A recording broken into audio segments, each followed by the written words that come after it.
Un citoyen israélien a été appréhendé le mois dernier pour son implication dans un projet d'assassinat. Les services de renseignement iraniens lui auraient demandé d'assassiner le Premier ministre israélien, Benjamin Netanyahou, selon ce qu'a révélé le Shin Bet le 19 septembre dernier. Le complot iranien prévoyait également l'assassinat du ministre de la Défense Yoav Gallant, du directeur du Shin Bet Ronen Bar et de l'ancien Premier ministre Naftali Bennett. Ces événements font suite à la promesse de l'Iran de réagir fermement à l'assassinat du principal dirigeant du Hamas, Ismail Haniyeh. Cette annonce intervient également 2 jours après la découverte d'un complot du Hezbollah visant à assassiner l'ancien ministre israélien de la Défense Moshe Yaalon.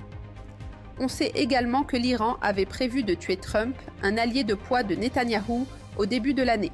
Il existe un fort mouvement visant à effacer le nom d'Israël, mais une résurgence temporaire est à venir très prochainement aux États-Unis, ce qui, selon toute vraisemblance, affectera la Grande-Bretagne et l'État juif de manière positive. Pour en savoir plus, veuillez lire « Qui est derrière la guerre contre Netanyahou ».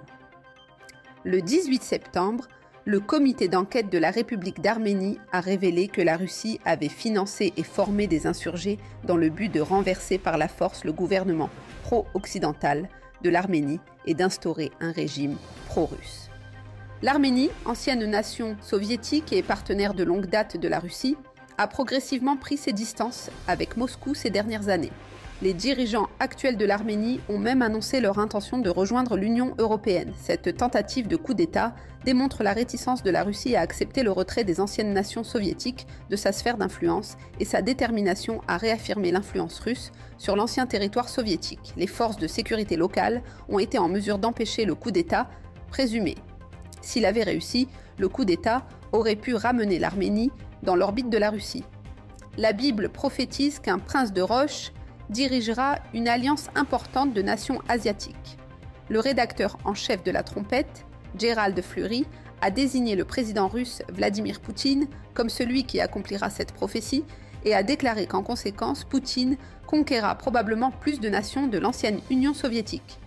Pour en savoir plus sur les ramifications possibles de cette prophétie, veuillez lire Le Prince de Russie, prophétisé.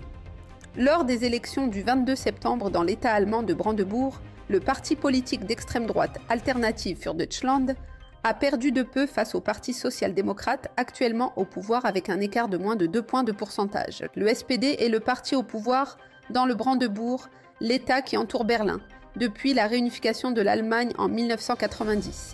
Cette course serrée ainsi que les très bons résultats de l'AfD en Thuringe et en Saxe indiquent une évolution du paysage politique national vers l'extrême droite. Lors de ses 3 récents succès, l'AfD a obtenu environ 30% des voix.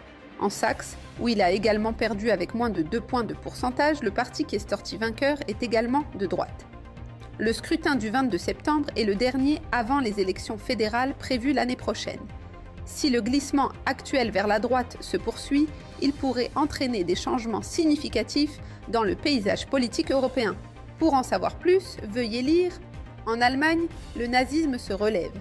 Pour en savoir plus sur l'actualité mondiale et son lien avec la prophétie biblique, veuillez visiter latrompette.fr.